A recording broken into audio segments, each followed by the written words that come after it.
Healthy oats pongal. ప్యాన్లో నెయ్యి వేసుకోవాలి. ఫస్ట్ నెయ్యి వేసిన తర్వాత దాంట్లో మిరియాలు, అలానే పచ్చిమిరపకాయలు, కరివేపాకు, కొంచెం ఇంగువ వేసి ఒక గ్లాసెడు చూపించిన గ్లాసు పెసరపప్పుని కడిగి నేను జలిగిన్నెలో వేసుకున్నాను.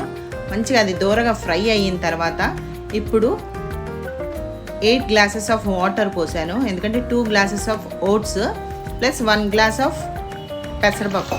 సో 8 గ్లాసెస్ ఆఫ్ వాటర్ పోసి తగినంత ఉప్పు వేసి నీరు బాగా మరిగిన తర్వాత 2 గ్లాసుల ఓట్స్ వేసేసుకోవాలి. వేసుకొని ఒక్కసారి కలియబెట్టి మూత పెట్టేసుకోవాలి. మూత పెట్టి ఒక 2 లేదా 3 విజిల్స్ రానిచ్చుకోవాలి. అవి మొత్తం విజిల్స్ వచ్చి ఆవిరిపోయిన తర్వాత మూత తీసి ఒకసారి కలియబెట్టేసినాం అనుకోండి, హెల్తీగా ఉండే ఓట్స్ పొంగల్ రెడీ.